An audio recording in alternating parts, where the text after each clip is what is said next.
नमस्कार प्रिय दर्शकों, आपका स्वागत है हमारे चैनल सनातन धर्म दृष्टि में। आज हम बात करेंगे एक बेहद पवित्र और विशेष अवसर के बारे में, जो हर भक्त के लिए भगवान शिव की कृपा प्राप्त करने का एक अद्वितीय अवसर है। कार्तिक माह की मार्गशीर्ष प्रदोष व्रत। प्रदोष व्रत प्रत्येक माह के त्रयोदशी तिथि को किया जाता है, लेकिन कार्तिक माह की प्रदोष व्रत विशेष महत्व रखता है। यह व्रत विशेष रूप से भगवान शिव की पूजा करने का समय है, जब शिवजी की विशेष कृपा प्राप्त की जा सकती है। साथ ही इस दिन विवेक, वैभव और सुख समृद्धि की प्राप्ति के लिए व्रत करना अत्यंत लाभकारी होता है। हमारे इस वीडियो में हम आपको विस्तार से बताएंगे कि कैसे आप इस पवित्र व्रत को सही तरीके से कर सकते हैं और इसके माध्यम से न केवल भगवान शिव की कृपा प्राप्त कर सकते हैं, बल्कि धन, सुख और समृद्धि में भी बढ़ोतरी कर सकते हैं। और इसी दिन करने वाले एक ऐसे उपाय को भी बताएंगे जिससे आपके घर में धन 2 गुनी तेजी से बढ़ने लगेगा। गुरुवार के दिन पढ़ने वाले प्रदोष व्रत का एक बहुत ही नया उपाय बताया हुआ है, जो कि दोस्तों इस बार 28 नवंबर को ही गुरुवार का प्रदोष व्रत पर भी पड़ रहा है। 28 नवंबर 2024 के दिन गुरुवार प्रदोष पड़ रहा है और उसी दिन आप लोगों को एक लंबी बत्ती और एक गोल बत्ती वाला उपाय जरूर करना है, क्योंकि दोस्तों ये उपाय है, पंडित जी ने खुद यह बात बताई है कि इस उपाय को जो भी व्यक्ति करेगा भाई, उसका जितना भी सारा पैसा कहीं ना कहीं गया होगा या वह बहुत सी जगहों पर हार चुका होगा, तो उसको वो सब वापस मिल जाएगा। जैसे कि आपने किसी को पैसा भी दिया होगा तो आपका पैसा वापस आएगा। आपके पास पहले पहले बहुत धन संपदा थी तो आपकी वह धन संपदा भी वापस आ जाएगी। आपके पास पहले बहुत ज्यादा इज्जत थी तो आपकी इज्जत भी बहुत जल्दी वापस आ जाएगी।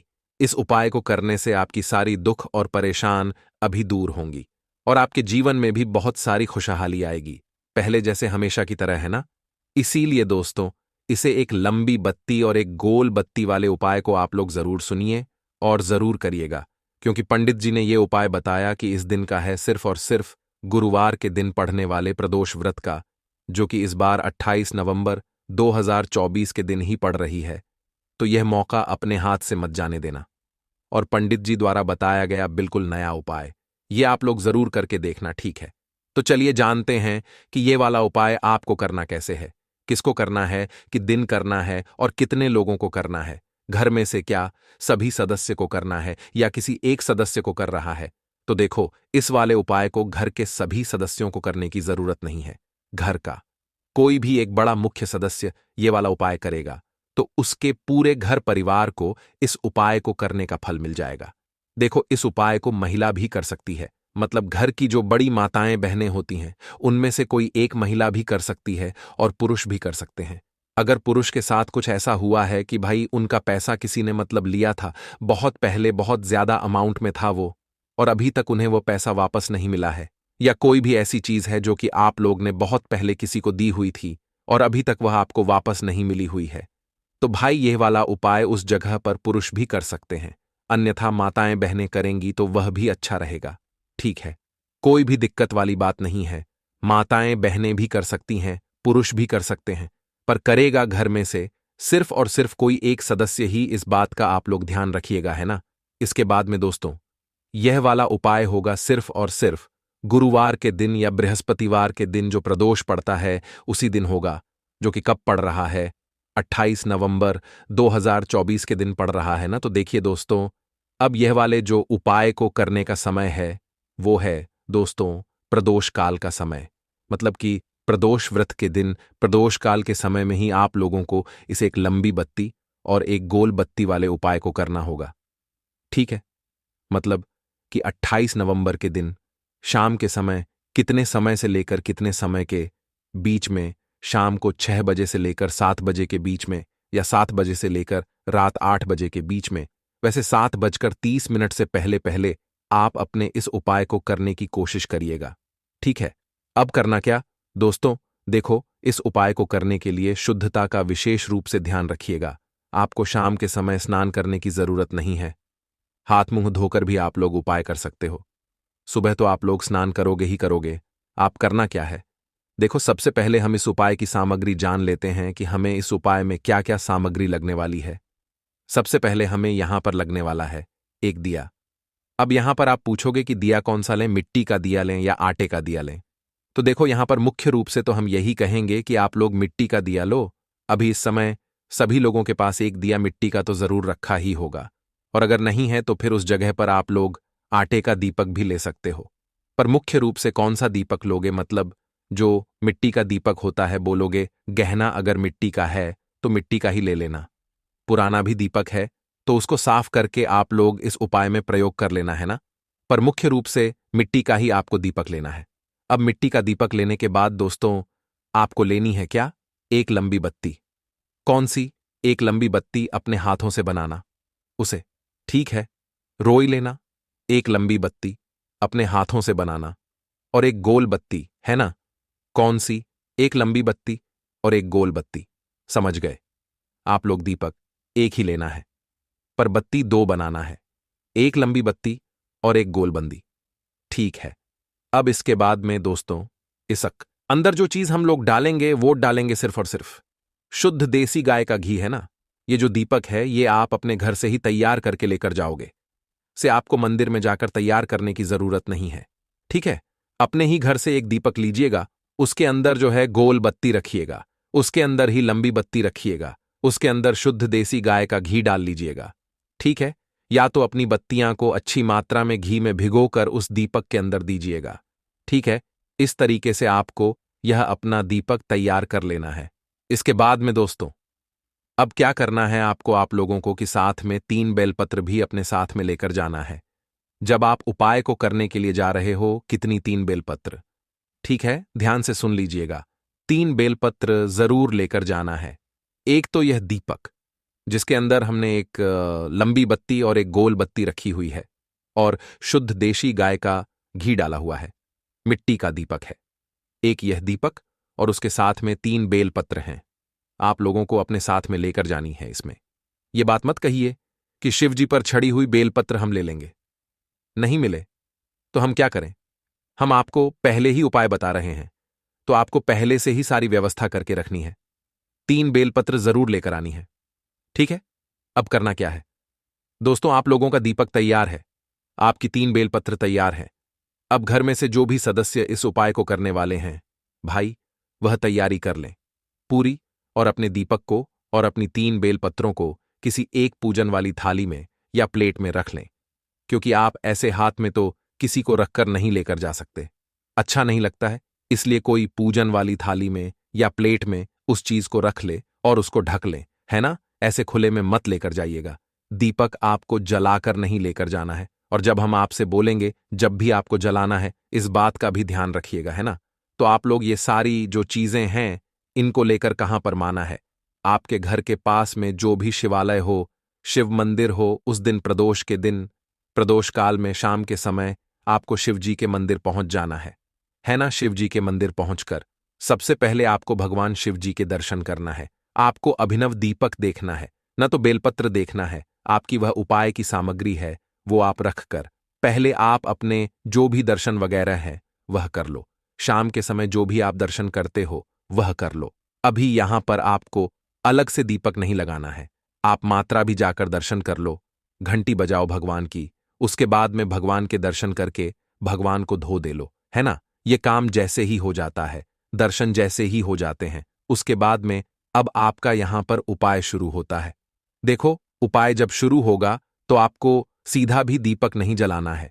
जब हम आपसे बोलेंगे दीपक जलाने को, जब भी आपको यहां पर दीपक जलाना है ना, तो सबसे पहले आपको क्या करना है कि आपको अपनी 3 बेलपत्र को 3 अलग अलग स्थानों पर चढ़ाना है, जहां पर हम आपको बताएंगे। बाकी जो दीपक है वह अभी भी आपको नहीं चलाना है ना। तो सबसे पहले आप अपनी 3 बेलपत्र को लेकर कहां पर आ जाओ, या अपनी जो भी दीपक है 3 बेलपत्र हैं वह पूजन वाली पूरी थाली को उठाकर सीधा जाओ नंदी बाबा के पास में, कहां पर शिवलिंग के सामने जो नंदी बाबा बैठे हुए होते हैं वहां पर आ जाओ सबसे पहले। अब नंदी बाबा के पास में आने के बाद दोस्तों आपके पास कितनी बेलपत्र है?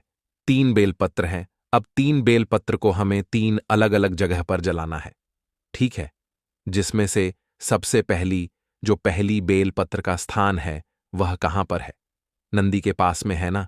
तो भाई क्या करना है, सबसे पहले वह जगह समझ लो कि कहाँ पर हमें इस बेलपत्र को, पहली वाली बेलपत्र को नंदी के ऊपर समर्पित करना है। तो देखो, आपने नंदी सामने से देखा है, नंदी बाबा शिवलिंग के सामने ही बैठे हुए होते हैं। तो नंदी बाबा का पीठ का एक भाग होता है जो कि एक शिवलिंग का ही मतलब एक रूप होता है। आप समझ सकते हो, उसे तो आपने देखा होगा। शिव मतलब जो नंदी बाबा का पीठ होती है, उस पीठ पर एक ऊंचा सा भाग होता है ना? तो वह एक तरीके से आप समझो कि शिवलिंग का ही वह भाग होता है। तो नंदी बाबा की पीठ पर जो एक ऊंचा शिवलिंग का रूप होता है, शिवलिंग का भाव होता है, भाई उस जगह पर आप लोगों को अपनी पहली बेलपत्र समर्पित करनी है। समझ गए आप लोग? आपको नंदी बाबा के सिर पर समर्पित नहीं करनी है। नंदी बाबा की पीठ होती है, पीठ पर एक जो है थोड़ी ऊंची जगह होती है। आपने देखा ही होगा, हर मंदिर में नंदी के ऊपर होती ही होती है। तो वह जो पीठ पर एक ऊंची जगह होती है, उस ऊंची जगह पर आप लोगों को अपनी पहली बेलपत्र को समर्पित करना है। कैसे करोगे कि जो बीच वाली बड़ी पट्टी का मुख है वह शिवलिंग की तरफ होना चाहिए, डंडी का मुख जो है नंदी के पीछे की तरफ होना चाहिए। तरीके से आपको क्या करना है कि जो मतलब बेलपत्र है वो वहां पर समर्पित करना है। समझ गए आप लोग? अब यहां पर बारी आती है दूसरी बेलपत्र की। तो दूसरी बेलपत्र को लेकर लेकर आप लोग सीधा आ जाओ, भगवान जी की शिवलिंग के पास में है ना? अब शिवलिंग के पास में आने के बाद दोस्तों, जो दूसरे नंबर की बेलपत्र है, यह आप लोगों को समर्पित करना है माता जगदम्बा जी के, माता पार्वती जी के कमल पर। अब हस्त कमल कहां पर होता है? शिवलिंग होता है, शिवलिंग रखा हुआ होता है। तो शिवलिंग के आसपास की जो जगह होती है वह माता जगदम्बा जी का, माता पार्वती जी का हस्त कमल होता है। तो दूसरे नंबर की बेलपत्र भी आपको उठानी है ना, और उसको लेकर आपको शिवलिंग के गोल गोल में जो जलधारी का भाग होता है, वह उसमें से कहीं पर भी गोल गोल में कहीं भी एक जगह पर आपको दूसरे नंबर की बेलपत्र को समर्पित कर देना है। या सीधी सी बात है, पार्वती जी के हस्त कमल पर दूसरे नंबर की बेलपत्र को आपको चढ़ा देना है। ठीक है, 2 बेलपत्र आपने चढ़ाई, अब आपके पास बची हुई है तीसरी बेलपत्र और अपना दीपक। दीपक अभी भी नहीं जलाना है। जब हम तीनों बेलपत्र जला रख देंगे, समर्पित कर देंगे, उसके बाद हमें दीपक जलाना है। तो तीसरे नंबर की बेलपत्र आप लोग कहां पर चढ़ाव गए? शिवलिंग के ऊपर चढ़ाव गए। ठीक है, तो तीसरे नंबर की बेलपत्र आप लोग शिवलिंग के ऊपर चढ़ा दीजिएगा। शिवलिंग के ऊपर तीसरे नंबर की बेलपत्र को चढ़ाने के बाद अब आप लोग क्या कीजिएगा कि अपना जो दीपक है उसको जला लीजिएगा। ठीक ठीक है, क्या करना है? आपका जो दीपक है उसको जला लीजिएगा। अब दीपक कैसे जलागा? क्योंकि एक तो हमने लंबी बत्ती रखी हुई है, एक रखी हुई है गोलबंदी। तो सीधी सी बात है, लंबी बत्ती तो दीपक की किसी एक तरफ से जलेगी, गोल बत्ती तो सीधी मतलब दीपक के बीचों बीच जम जाती है। तो वो आप बिल्कुल बीचों बीच से जलाओगा।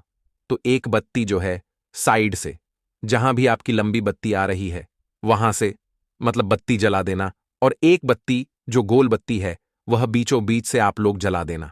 ठीक है, तो इस तरीके से आपको जो है यह वाली जो मतलब दिया है इसमें, जिसके अंदर एक लंबी बत्ती और एक गोल बत्ती है, वो आपको यहां पर जलाना है। ठीक है, अब जैसे ही आप लोग अपना ये दीपक जला लेते हो, इस दीपक को लेकर सबसे पहले आपको नंदी बाबा के पास में जाना है। मतलब एक दर्शन आप लोगों को दीपक का नंदी बाबा को करा देना है, और फिर उसके बाद में शिवलिंग के पास में आकर इस दीपक का दर्शन जो है आप लोगों को शिवलिंग को करा देना है, रखना नहीं है। अभी दीपक है ना सिर्फ भगवान के सामने, थोड़ा दीपक की रोशनी है वो दिख जाए, नर्मदा के पास में जाकर ऐसे कर देना थोड़ा सा, और उसके बाद में वही दीपक को लेकर शिवलिंग के पास में जाना, और थोड़ा भगवान शिव जी को उस दीपक की लौ है जो मतलब बत्ती है वह दिखा दें। ठीक है, रोशनी उनको स्पर्श कर जाए। इसके बाद में इस दीपक को रखने की जगह है वो आप बहुत ही ध्यान से समझना, और उपाय का सबसे महत्वपूर्ण जो पाठ है वह यही है। देखो, इस दीपक को रखने की जो स्थान है, रखने की जगह है वो है नंदी बाबा, और शिवलिंग के बीचों बीच का जो स्थान होता है वह वाला स्थान है ना। अब आप कहोगे ये कौन सा स्थान होता है? मतलब वह स्थान जहां पर आप लोग चलते हो ना, वह वाला स्थान हम लोग कह रहे हैं, जिससे कि शिवलिंग रखा हुआ है। शिवलिंग के सामने नंदी बाबा बैठे हुए हैं ना, तो शिवलिंग और नंदी बाबा के बीच जो एक जगह होगी, उस जगह पर आप लोगों को अपने इस दीपक को रखना है। पहला इस जगह पर आप लोग दीपक जैसे ही रख देते हो, तो दीपक वहां पर रखने के बाद आप भगवान से प्रार्थना कर लेना कि इसने हमारा ये धन लिया हुआ है, या बहुत पहले हमारे पास ये चीज थी अब नहीं है, तो आपके आशीर्वाद से हमें ये चीज हमारी वापस मिल जाए। ठीक है? गई हुई आपकी जो भी चीज होगी, बहुत पहले कभी चली गई हो किसी भी कारणवश, तो आपको आपकी वो चीज वापस मिल जाएगी, चाहे वह धन क्यों ना हो, चाहे आपकी इज्जत ही क्यों ना हो, चाहे कोई भी चीज क्यों ना हो। पहले गई हुई चीज इस दीपक को इस जगह पर रखने से आपको वापस मिल जाए आएगी। ठीक है? अब देखो दोस्तों, मंदिर में सभी लोग दर्शन करने आते हैं, तो हो सकता है आपसे कोई मना करें कि भाई बीचों बीच दीपक मत रखो। तो उस जगह पर भी पंडित जी ने यह बात कही हुई है कि अगर आप लोगों को शिवलिंग और नंदी हवा के बीचों बीच की जगह होती है, उस जगह पर कोई इस दीपक को रखने से मना करें, तो आपको क्या करना है? मात्र उस दीपक को थोड़ा सा वहां पर स्पर्श कराना है, मतलब थोड़ा सा जमीन पर रखना है, स्पर्श कराना है, और स्पर्श कराने के बाद उठाकर उसे शिव जी के ही मंदिर में कहीं एकांत में जाकर रख देना है। शिवलिंग के पास में नहीं कह रहा, कहीं पर भी एकांत में, शिवलिंग के आसपास कहीं पर भी एकांत में जाकर उस दीपक को रख देना।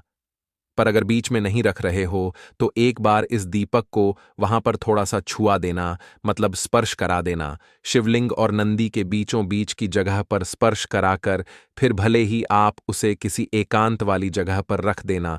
और अगर कोई मना नहीं कर रहा है, आप शिवलिंग और जल आधारित के मतलब जो शिवलिंग होती है और नंदी बाबा होते हैं, उनके बीचों बीच की जगह पर अगर आप लोग उस दीपक को रख पा रहे हो, कोई मना नहीं कर रहा, तो आप वहीं पर रखना, वो ज्यादा अच्छा रहेगा।